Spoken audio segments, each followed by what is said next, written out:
I did it together.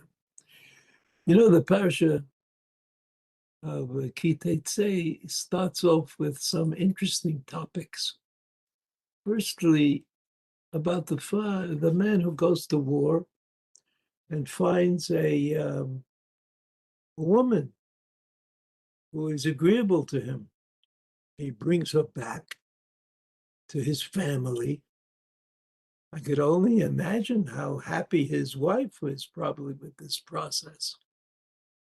And it probably caused, at least in the way I think about it, it must have caused family difficulties.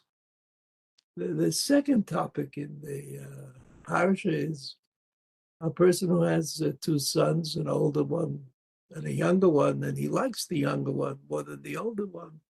So there becomes, or that's generated a problem of inheritance. Who's going to inherit if you like the son who is younger and not older? And then we come to the third topic, which is really the most interesting, Ben Soror More.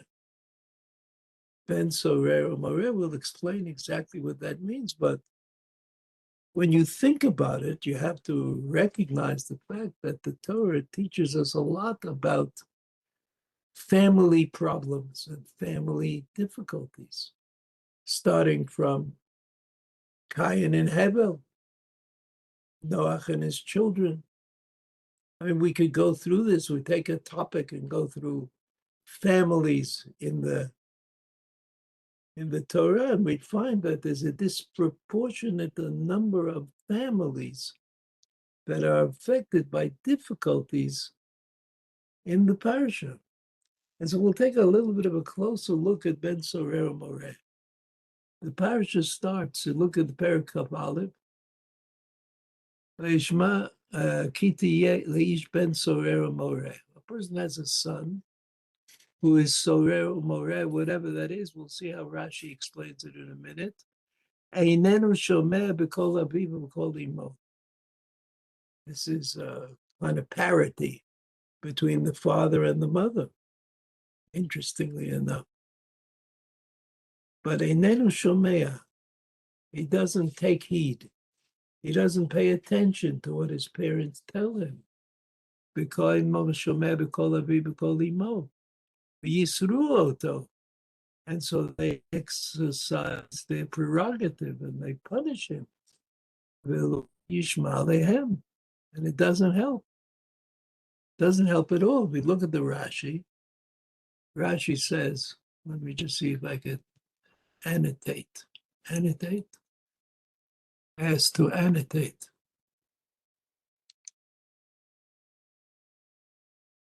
No, doesn't work. In any event, Rashi says this, Soror, Sar, Min HaDerech. He deviates from the derech. The word derech here is hard to understand, but I guess it means whatever it is that the parents are trying to educate him towards. If it's Torah or if it's Midot, I mean, it's whatever the educational system and the parents is, he's Sar. He moves aside. He doesn't take it and run with it, but he runs against it. Ben Soror More, according to Rashi, is Misarev B'divrei Aviv. He denies the words, the instructions of his fathers. Lashon Mamrim is the same word as the Hebrew word Mamrim, somebody who denies the authority of the Beit Din. V'yisru oto. That's what it says in the Pasuk, and the generally accepted translation would be they afflict him, they punish him. V'yisru oto. Rashi says matrimbo b'fnei shlosha. Rashi says they announce to him that if he continues in this way, he's going to be punished. And they say this b'fnei shlosha, with three witnesses. Umalkinoto, and they punish him, they beat him. Pastoto Ben Sorer ומורה איננו חייב עד שיגנוב ויאכל תרתית הבשר. Now Rashi adds a halachic point, and that halachic point is that there's a shiur. What did he do? This boy, this young man, he ate zolel v'soveh. He ate, so he has got to eat a certain amount. Whatever tar mitar, I don't want to get involved in that. Basar v'yishteh chatzi log yayin, which is not such a terrible amount, but it doesn't sound terrible. But in any event, there's a shiur. It's all of the mitzvot in the Torah, or many mitzvot in the Torah, are have a shiur. And in other words, there's an amount that's connected to the, even any mitzvah, like you have to eat matzah. How much matzah do you have to eat on Pesach? How big or small should the lulav that you buy on Sukkot be? So there are answers to this question. The Ben Soreh who's going to eat and drink wine, he has to eat a certain amount. Shene'amar, and then it's in the pasuk Zolel v'Sovei, so that it must have a definition. Zolel eats a lot of meat, Sovei drinks a lot of wine. And Ne'amar, right in the pasuk, Al tiyeh b'sova eyayin b'zolele basar. In other words, this idea of eating a lot of meat and drinking a lot of wine has already been discussed in a pasuk in Mishlei. Uben sorer umoreh neherag al shem sofo. Here Rashi comes up with an idea like, you might have asked this question, Rashi. You must be asking now. I mean, all he did was eat the meat and drink the wine. I mean, why are we going to kill him? Why are you going to punish him so severely? This is the punishment of the parents, but we haven't gotten yet to the punishment of the Beit Din. So Rashi says, well, Ben Sorer Morai, I want you to know, Neherag al Shem Sofo. What does Neherag al Shem Sofo mean? He's killed because of the way he's going to turn out. In other words, you see a young man, very young actually, who is acting his parents' teaching and denying their authority. And he is going to be killed al Shem Sofo. Al Shem Sofo means, according to Rashi, what Rashi is referring to, I think, is there some way to, if we identify him with the identification that the Torah has given us, then we are allowed to kill him because the Torah has guaranteed something that doesn't happen any place in Shas, in Halacha, except for this place. That if you know through simanim, signs, that he is a ben sorer moreh, he's ne'erag al shem sofo, he's going to be killed, because we know how he's going to turn out. If we don't kill him and we let him live at home and continue to do the things that he's doing, he's going to be a terrible person and deserving of the most difficult punishment. Ne'erag al shem sofo. Egia Torah lesof da'ato. The Torah is telling me that in this case, in the case of Ben Sorer Moreh, Higia Torah l'sof da'ato. We know how he's going to turn out. We know what he's going to be. We know how his da'at, his understanding, and his understanding based on his knowledge is going to drive him in a certain direction. At the end, he will use up his father's money, umevakesh limudo ve'eno motzei, and he won't be able to learn what he's supposed to learn. Well, maybe Parshat Derachim, and he stands on a crossroads at all time, uvelastem et habriot, and he fools the people around him and takes their money and takes their goods. Amra Torah, Yamut Zakai, Val Yamut Chayav. So the Torah says, since this is the case, Yamut Zakai, better off that he should die innocent, having not reached the terrible state that he's going to reach. Yamut Zakai, he will die now when he still hasn't done those terrible things that we know he's going to do.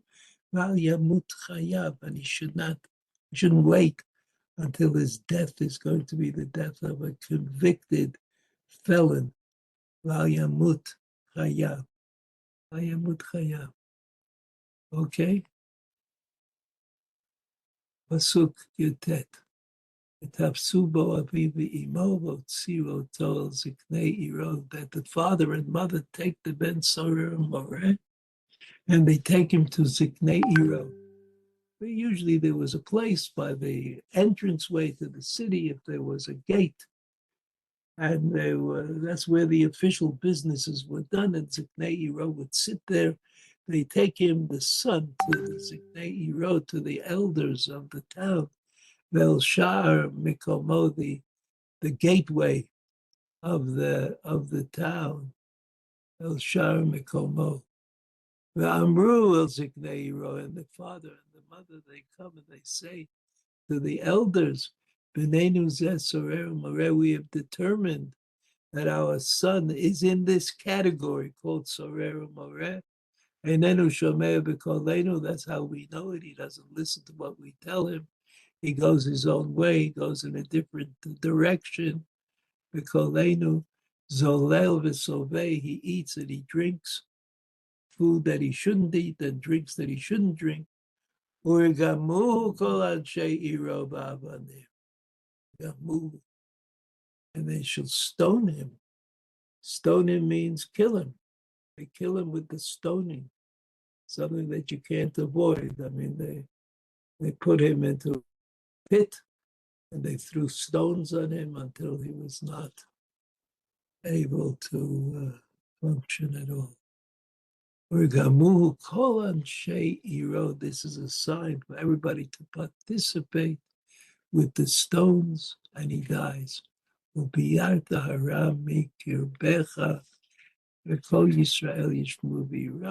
is one of those cases where you know that you're doing it because you want to make sure that everybody understands what happened. So if we look at Rashi already said, he said,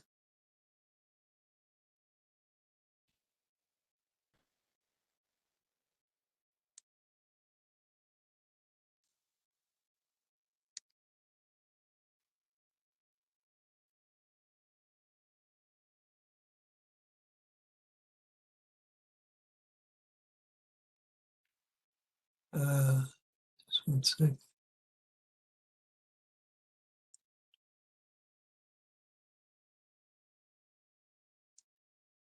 Vastemet abriot. Amrat Torah Yamut Zakai, Val Yamut Chayav. The last pasuk in the Rashi, Kol Yisrael Yishmu B'Yirau Mikan. This pasuk teaches us Shetzarik Hachaza B'Beit Din, that the Beit Din has to announce what is happening. Ploni Niskal Al Shaya Ben Soror More. In other words, to make sure that everybody understands what's actually going on, you have to make the announcement. Roni Niskal, this young man is going to be stoned because he's a Ben Soror More. So we have to understand that this is a kind of an odd situation. We would think that the principles of halakha, one of the principles of halakha is that the Beit Din always determines its position based on evidence, on facts. The evidence could be witnesses. The Torah says, Al Pishnayim Eidim Yakum Davar. Yakum Davar means something that was done.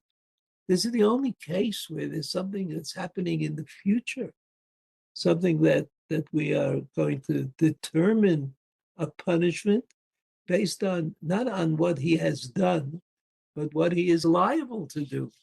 I mean, you can't be sure 100%. That means, so along comes the Torah, and the Torah says, you can act in this matter as though you are 100% certain of what is going to happen.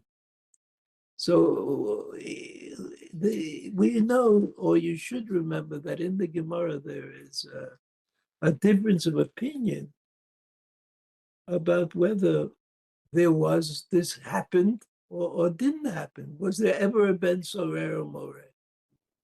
So one opinion is lo haya v'lo nivra. Lo haya v'lo nivra. Now that means, lo haya means it never happened, the past. What does lo nivra mean?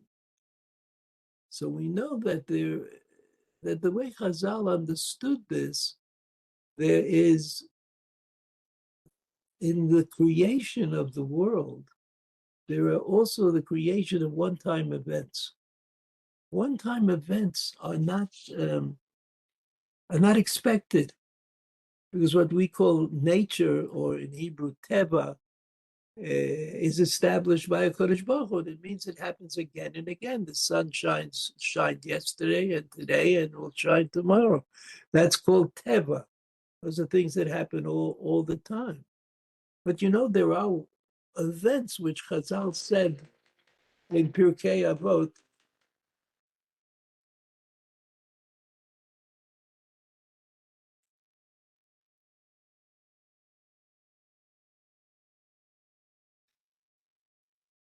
Chazal said that there are one-time events which we know about. One-time events, like Kriyat Yam Suf, the splitting of the sea when the Jews left Mitzrayim. A one-time event. It's not going to happen again. Not going to happen again. The talkative ass of Bilam. The talkative ass of Bilam, one-time event. It's not something you expect to find in another animal of that kind. It's not something that you are looking forward to. It's one time. So lo haya means it never happened. That's something I can say. But to say that it wasn't created means it's not even in the category of a one-time event that might come up. It's never going to happen. Never. Lo haya v'lo nivra. The other opinion is, I saw the grave of a ben Sorer or More. I'm not sure exactly what the nature of the witness in that case is, but you understand that this seems to be something that we don't expect to happen. And we don't expect that the Beit Din is going to carry this out, ever. Is going to have to be part of the process that demands murdering somebody who is in the category of ben Sorer or More. So what is the ben Sorer or More? What is the parsha of ben Sorer or More? The parsha of ben Sorer or More is kind of a warning.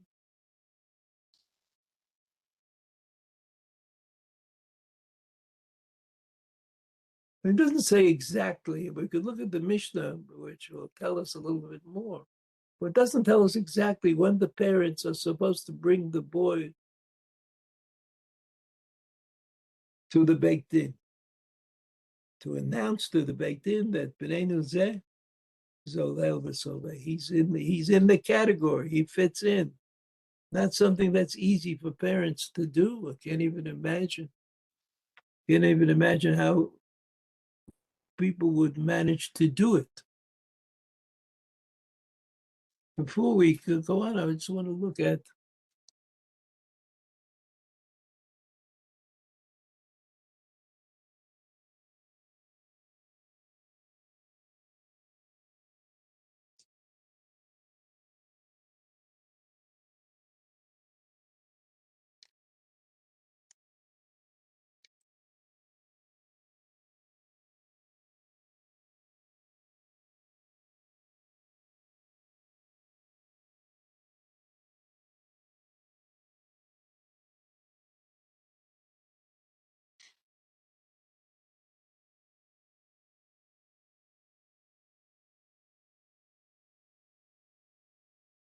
Try this. Looking for the rest of the document. Ezra, you still there?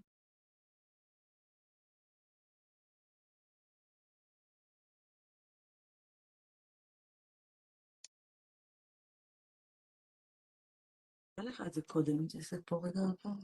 זה היה קודם, ראית את זה? נכון, אבל זה היה קודם. בסדר, היה קודם, אז מה אני צריך לעשות?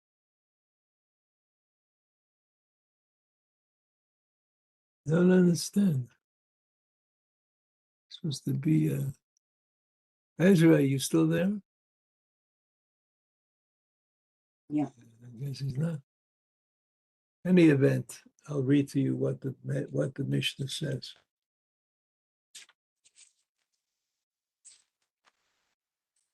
The Mishnah in Sanhedrin Perek Chet, the Mishnah says, Ben Soreh Umoreh.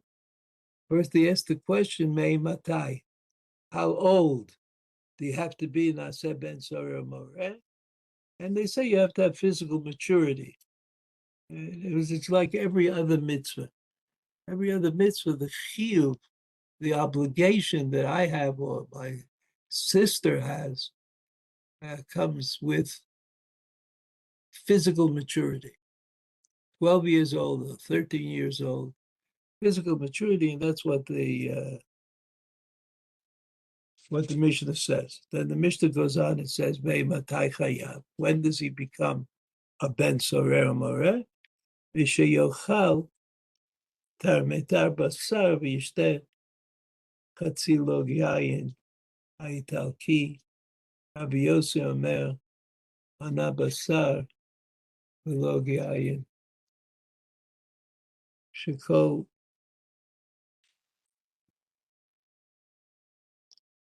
achal b'chaburat mitzvah, achal ba... In other words, there is certain shiur that you have to, a certain amount. Then the Mishnah gets into talking about interesting topics again. The Mishnah, the third Mishnah in the eighth parak of Sanhedrin says, Ganav mishel aviv v'achal b'rshut aviv. V'achal b'rshut aviv. Ganav mishel aviv. He stole his father's thing. V'achal b'rshut aviv. Mishel achirim. V'achal b'rshut. What if he ganav?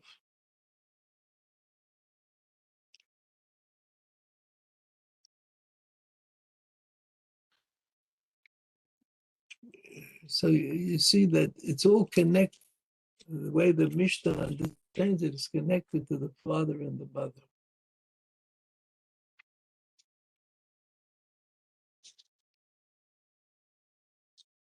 Then Haya Aviv Rotzeh v'imo einena rotzeh. The father wants to commit his son, the mother doesn't want to consider his son.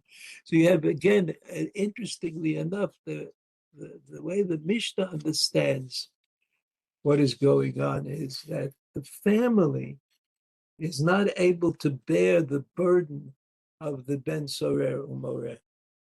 And what that means to me is that the family is the basic unit of Torah and Jewish observance, meaning the basic obligation that parents have to their children is to pass on the Torah that is expressed in the first Mishnah of Pirkei Avot. And Moshe kibel Torah misinai umisara. That becomes the basic obligation, which is also very difficult sometimes. And that difficulty is expressed in the Torah in a whole variety of examples that the Torah wants us to, starting from Cain and Hevel. Cain and Hevel were brothers. And while we don't usually remark on this, it's true that both Cain and Hevel were accepting of something that they had learned at home, and that was that you have to thank God for what you received. And yet within the thanking of God for what they had received, there was a problem. Cain and Hevel were not able to kind of live together, even under the auspice of these sacrifices that they brought in order to thank God for the goodness that they had achieved. And this goes on, interestingly enough, with Noah. I mean, before Noah also, but in Noah, and wine and drunkenness, and it's the children and their father who are unable to create that kind of stability that we know about. So that I have to go through the Avot, through Abraham and Lot, through Yitzchak may have gotten away with it, Yaakov and Esau, so that the idea, which is that the Torah was given to a family, not just to an individual. In other words, when Moshe Rabbeinu gave the Torah to Bnei Yisrael, I mean, how exactly did he do it? We know that at the end of his life, he gave the Torah to Shvatim. Each Shevet, each tribe received a copy of the Torah. But within the tribes, it went to the families, because the families, the hierarchy in the family demanded a certain kind of response. And so the Torah was actually passed down to Bnei Yisrael within the tribes, to the families. And the families became responsible. I mean, of course, amongst the brothers, Levi was more responsible than the other tribes. And that's what the Rambam points to at the beginning of Hilchot Avodah Zarah. So that you could say that the creation of the world until the Jews get to Eretz Yisrael was a process of learning about how to make the family work. And the family will work as long as you're able to pass down the ideals to the next generation. Moshe, Kibel Torah Sinai, Masarah, Yoshua. That's the basic way that things go. And then Soror Mora is a warning. Of course, it never happened. But it's a warning that bad things could happen in the family, and therefore you have to do whatever you can do to avoid those bad things. So that's my understanding of Ben Soror Moreh. I wish you all well. Next week I will not be giving a shiur. There's the Azkarah for Rabbi Ebner taking place in the Ramban Shul. I'm sure that you could get the information on the internet if you were interested in. And if you are interested, you should make it your business to come in his honor. All the best. Be well.